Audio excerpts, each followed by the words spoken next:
as grown up as the west coast of Florida has become in the last decade, what's really cool about my visit to Port Richey and Newport Richey is the fact that when you roll into Nick's Park, and it feels like you go back in time. There's an old, I mean, just a beautiful little quaint bait shop called the Bait Depot that sits just across from the park.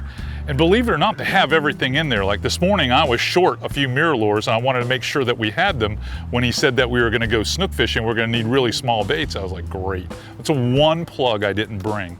Well, I walked inside the Bait Depot and lo and behold, the mirror lures that they had set there, they had a lot of the Mirrodines and the Mirror Glass and the Mirror Minnows, all the ones you need for snook fishing around here.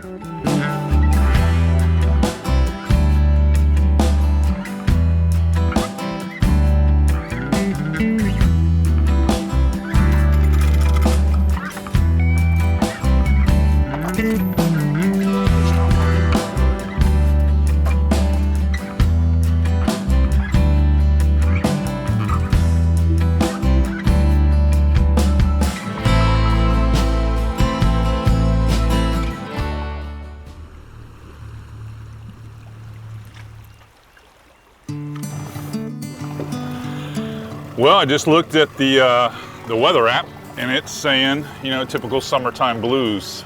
Yep. You know, hot rain in the morning, raining in the afternoon. Exactly. But good thing is we got a good outgoing tide, and in the summertime, especially here off of Newport Richey here in Pasco County, our rivers get some juvenile tarpon in them. Mm-hmm. And while they're not always cooperative, they're usually always here. So we're going to start here at the mouth. We're at the Cody River. We're going to start here and see if we can get some of these little baby tarpon to play around with us. Well, I went over to the Bait Depot and bought a bunch of mirror lures that I thought I'd be short on because I thought we might be trying to tangle with some snook on the outgoing, but I'll do juvenile tarpon. Yep, and we will. We'll, like I said, the first thing though, because these are right on our way, and it's with tarpon, it's like any tarpon fishery. You see them, and you usually know right off the bat whether it's going to happen or not. And the little ones aren't really any different. You make half a dozen casts at them. If you don't have some kind of interest, typically they're just not interested.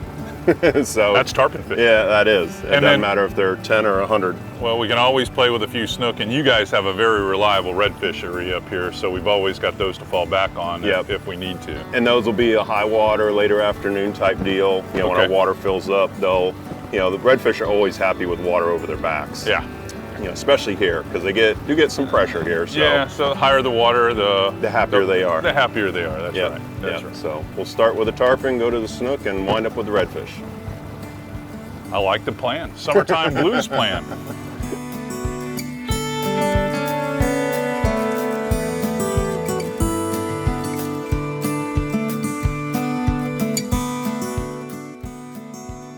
This time of year, the water's hot, air's hot, everything's hot, so it's usually an early morning, late evening type of bite.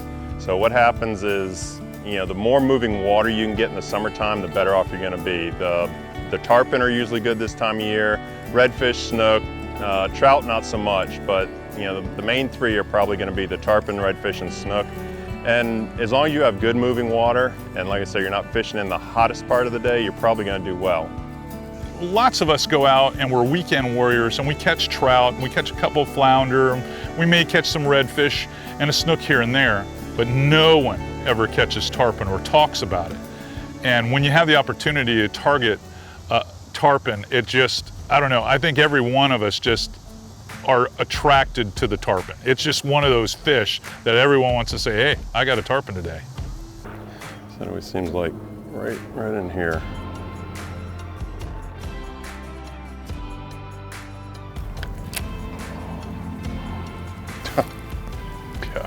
I just cast.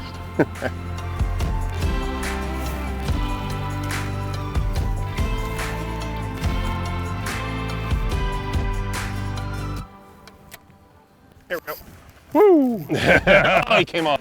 You scared the crap out of me. He popped it too.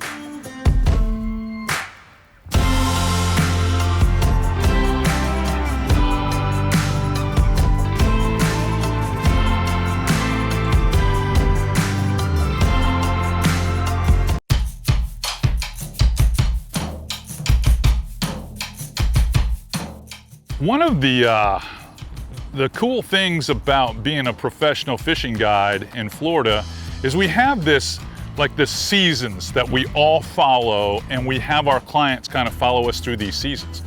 Big trout in the winter.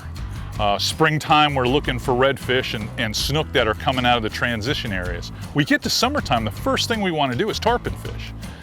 Well, once the prime time of the migration of tarpon has passed, you get these late summer fish. And lots of them are resident fish that live in rivers, or they live in marina basins, or just in these areas that you wouldn't expect them to be full time. Well, one of those areas is right here in the Cody River. And Greg mentioned it in happenstance that it was a possibility for us to do a little tarpon fishing. And I had no idea there were that many of them around. Right here. There. Nice. Fly again. I mean, probably the one we just watched. There he goes. He got up. See that mirror lure stuck right in the side of his face. You gotta love mirror lure. Oh man. You gotta. Oh. He did. Yeah. Or she did. Smash it. Gotta be my favorite fish. I mean, for all the fish man. you and I chase, I think everyone thinks you and I are just redfish guys. The attraction to tarpon fishing for most of us, especially the size tarpon that Greg and I were targeting today, the attraction is they are acrobatic. I mean, they're jumping out of the water. We're catching them on bass gear, really, or what we would call trout redfish gear. And they are so much fun because there's blistering runs. They never seem to go straight away where you're gonna get the zing pow situation. They just kind of jump and then they'll change directions and they'll come back another way. They're really cool to catch, and it's something that's out of the ordinary. You know, I love tarpon of all sizes, but these right here are they're just fun. They're super acrobatic. They don't wear you out. You can catch them on light tackle. I like these because you're catching them on bass gear. Yeah, exactly. That's what I said. They're fun. Nice. It's gonna turn my thumb to hamburger. That's actually a pretty good size one. Yeah. He's probably 15 pounds. Yeah. This rod I like a lot because it has just enough sting in it where I can. Yep, you can do something with them. I can do something with them. When they get close. Try to get them back over here. I'll tell you what, I like this size way better than the size you and I fish with clients in the summertime. I agree. That size, this is a bear. But man, this Take water these all week and twice. water on is Sunday. almost red in here. That fish looks like he's. Yeah, looks like he's orange. Woo. With the Cody River here and the Anklet River and all the other little creeks, from here north to Arapica, we get a lot of runoff. So we get a lot of fresh water that flows out into the Gulf, and it basically turns our water red. The tarpon, it doesn't change their color a whole lot. It darkens them up a little bit on the back and on the belly, but on the side, on their scales and everything, they stay pretty much the chrome color. But if you hold them just under the water a little bit and let that water go over them, it turns them almost an auburn color. But it just turns them into a beautiful fish.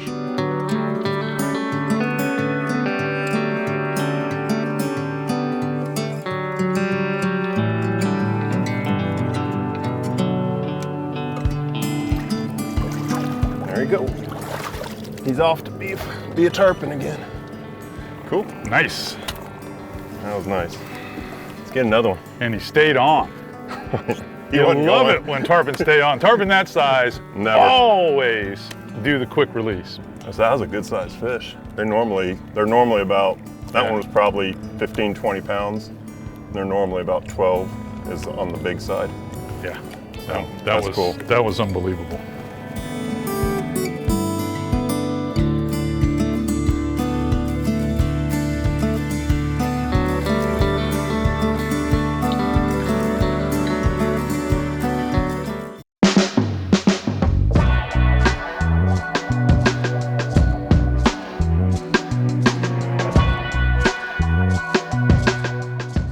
Well, when I think about red fishing in general now, redfish are tough. They're one of the most sought after species by most recreational anglers because they're supposed to be easy to catch. Well, that's not the way it really is anymore. There's so many tournaments and there's so many folks that they visibly see redfish in shallow water that they get a lot of pressure. They just do. But today, when we got enough water to keep them nice and happy, we were able to fish like old school stuff and catch these fish. Yeah, I see reds right here. They're 1 o'clock. Are they? Yeah, okay. Full school. Just come through there slow, you're gonna get them. Oh, came back. Yeah. Came back. Just seeing the flash and know that they're there. There's more fish here. I'm gonna stay here for a second, see if I can get the group up again because I can throw this little stick bait in there and get them. I think I was through them too. I think he followed it out of the bunch. Yeah, that's a nice fish too. Yeah. Let me get the net. I'll go forward and grab the stowaway. Come here. Okay. The trick when the hooks are outside the mouth like that, you gotta scoop the whole body. Yep. It's a good sized fish too. Yeah, he's not bad. I wish you had a medium heavy rod now, huh? Now I think we would have caught them if we were throwing a Mirror 18 Mirrodine or the Live Bait Series Mirrodine or even the 21 Mirrodine. But I had 2 of those white bleach blonde custom Mirrodine colors, and I knew that, okay, we got 2 baits here. We should be able to catch them and we both can throw this bait and see what happens. And when he caught the first one on that bleach blonde Mirrodine, I immediately cut off my soft bait. I was like, that's what I'm gonna throw, because that's a bait that I have a ton of confidence in because I catch a lot of fish on my coast on that, and I knew I wanted to throw that bait, and boy, did it pay off.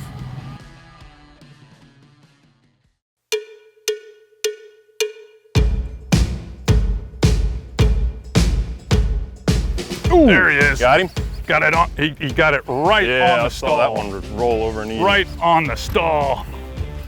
Got him from the cheap seats, Greg. I see that. See the school behind him? Yeah, yeah, See it shaking? Keep my rod low.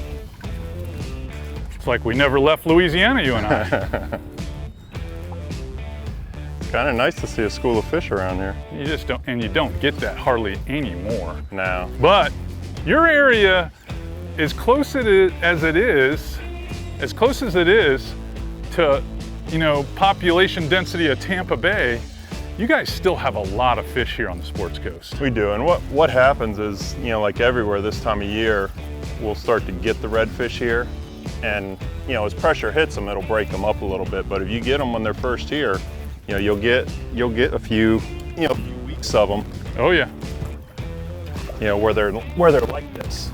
You know, it's just like any fishing, it's all timing. Boy, I had to change. I went right to what you were throwing. Yep, I saw he ate that one out. Oh yeah, there was no doubt. I mean, I was throwing a Pearl Glimmer Z-Man and they just wouldn't hit it like they'll hit a Mirrodine. Yeah, it could be that they're looking for something like a fish. That's a gorgeous fish. That's another nice long Dude, one. that one almost looks like it's from the marsh. Yep, he's the right color. Oh man. Our area along the Sports Coast here we have a lot of redfish. Over the last few years, our numbers have come down a little bit, just because we have a lot of pressure. We have, you know, we're only 45 minutes from Tampa, we're 45 minutes from St. Pete, we're not far from Orlando. So it's a great area for people to come and visit and get on the water. So we have a little more pressure, and it's hurt our redfishing a little bit. However, as we transition from summer into fall, which is right about where we're at now, you'll start to see schools of redfish show up. They'll traditionally show up around a lot of the shallow grass areas along the shore that have rock and have some oyster and everything like that, and they'll stay in pretty good schools. We were able to find one school that had several fish in it and catch them on artificials. Overall, the red fishing is good. You know, I wouldn't call it great in this area right now. However, with what the state is doing as far as restrictions on being able to keep fish and everything like that, the redfish will multiply, and we will have a good population of redfish back before too long.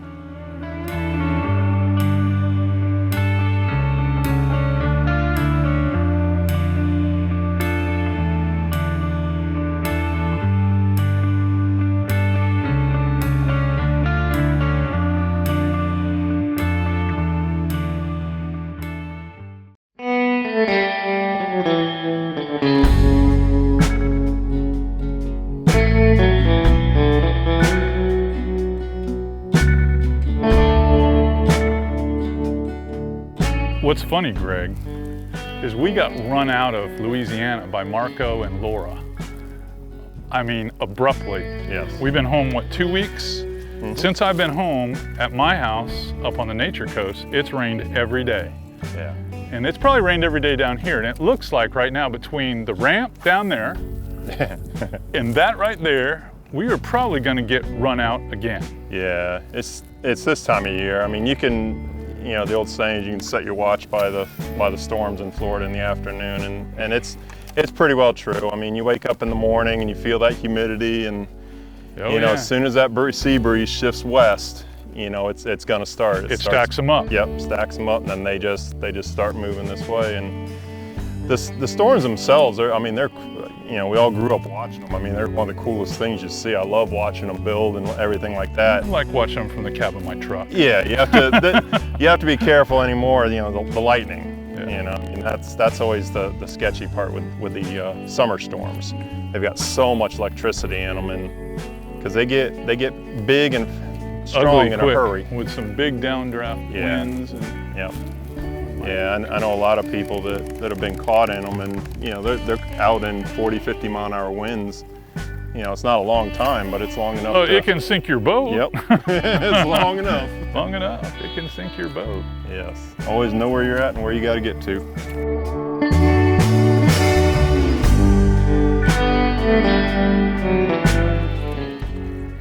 Boiling on it. Got him.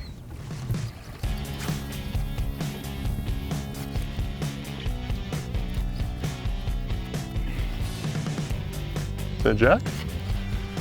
I'm not sure what it is. It's not running like a jack, is it? No. Where are you, buddy? What are you? What are you? Every time I get them close, it's a big boil right there. You see color yet? Oh, I think it's a red. It's a red. Yeah, just a better red. Another one of those reds. Another one of those redfish. Well, I know there's some jacks in here. You said there was some jacks in here. You saw them blasting down there. Yeah. And just he never hit like a jack. Usually the jacks get that big explosion. Eventually, you know you're going to catch one of those jacks. Yeah. That one's a pretty good one. Yeah, that's a pretty good one. Here, that or I'm turning into a weakling.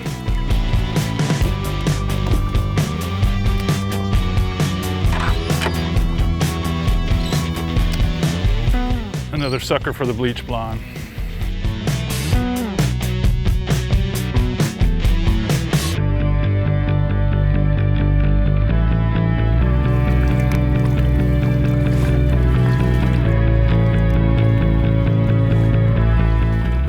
That's that one with 2 dots again. You got a 2-dotter again. Cool. Holy cow, man. Maybe they are all from the same high school. I'm telling you. Holy crap. Mirror lures are pretty amazing, aren't they? They just catch everything. Nothing swims by them. You know, summertime, you just don't think about using hard baits. Everyone's throwing soft plastic. They're all throwing stuff that's weedless, that they can work. Yep. You know, in and out of all this grass behind me. Yep. And it's just, that's cool. They're long and skinny again. They'll be fattening up before long though.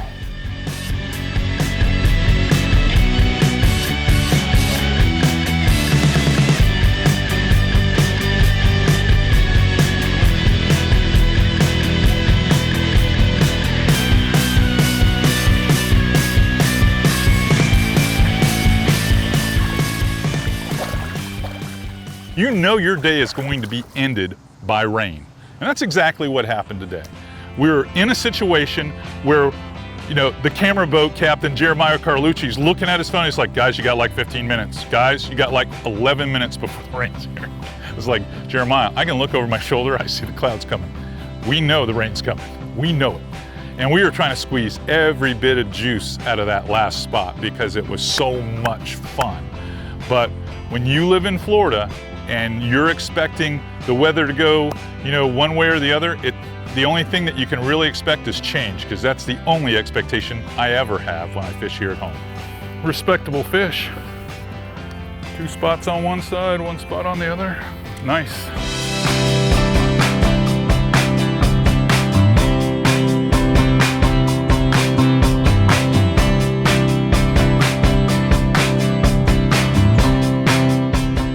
really want to thank Captain Greg DeVault, an unbelievable experience again for not only myself, but for all of you guys, the viewers. And I'd be remiss if I didn't thank the Bait Depot. They allowed us to come into the shop this morning with the cameras, provided us with a couple of snacks and things like that. They've been great for us. And Pasco County, the Sports Coast. This has been a wonderful venue to rely on that's less than an hour from my house. And I really enjoy the fact that I can fish down here with not only for television, but with clients, because the trout fishing here in the winter is lights out good. The snook fishing in the spring, lights out good. And now that Greg's kind of lit the secret about the late season tarpon, well, he might see me sitting there next to him a few days here in August and September now.